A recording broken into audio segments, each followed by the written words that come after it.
We should always be working on improving ourselves.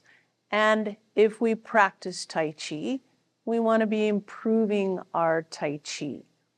We're never at the place where we come to perfection. There's no one in the world that can say, I can do this form perfectly and I don't have anything to improve on. We all have something to improve on. We're all at different stages. And that's why we've been talking about different ways to improve our form. We just did a lesson on improving the form by making that motion a continuous motion. As the 10 Essentials say, the movement linked without breaks. It's like water flowing. Once you start your movement, it should not stop until the very end, until you mean to stop. Everything is linked. It's a continuous movement.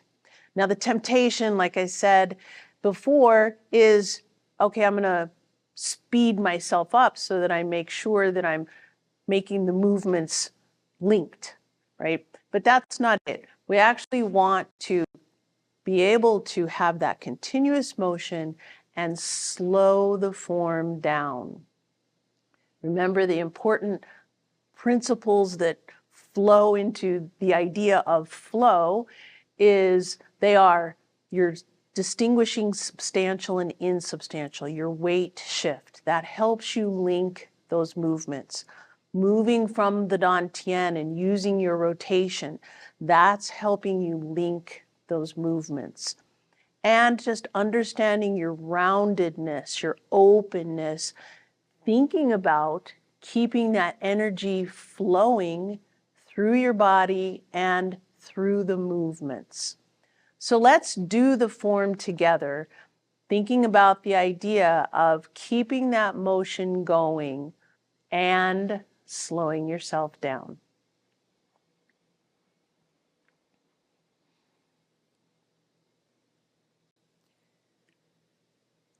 So take a nice deep breath in, breathe it out, and open. Remember, your weight shifts. And then as you're moving from the dantian, preparation. Try to think about opening, letting that energy flow, and then gathering that energy as you part the wild horse's mane.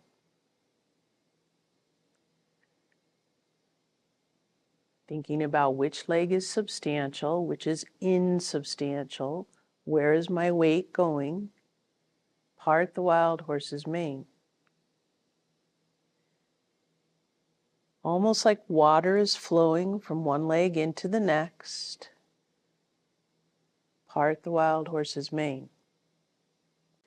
Letting that weight come all the way into the left so that right can come forward and white crane spreads its wings. And using that rotation to do your arm circles, gathering that ball of energy, and brush knee. Keeping your roundedness, don't straighten that arm. Brush knee. Again, allowing that rotation to just open your body up into that movement, just to its natural place, bringing the weight up onto the left and coming into your play the guitar. Using rotation to start your repulse the monkey. Weight shift as you empty that front leg to step back.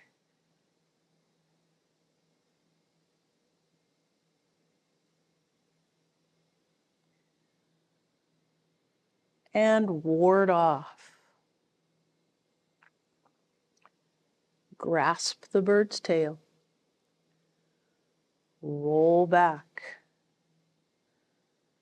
Your substantial and insubstantial changes are still helping keeping this motion going, pushing chi.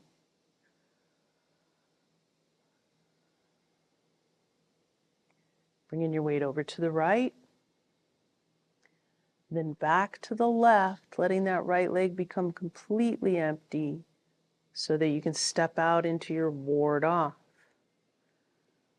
Grasp the bird's tail.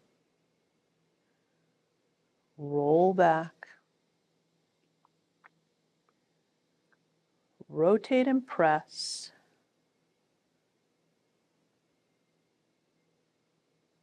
Pushing chi.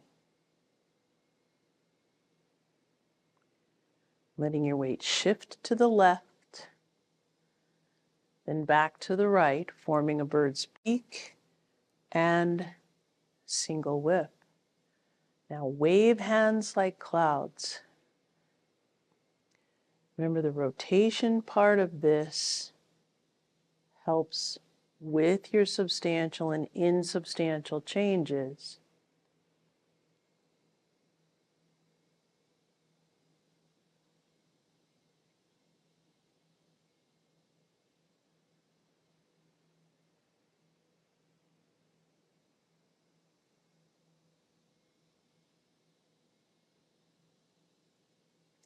Forming a bird's beak and single whip, but don't stop the motion. Let that weight come onto your left, bringing that right foot up, high pat on horse,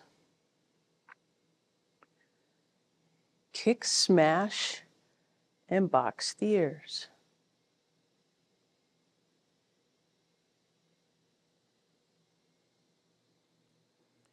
Your weight shifts to the left as you start to turn, then it comes back to the right, and you kick left. Flowing right into your snake creeps, turning, pheasant stance, then allowing that body to rotate, coming into your second snake creeps, pheasant stance. Then stepping down, changing the weight to the left, stepping out, fair lady works the shuttle.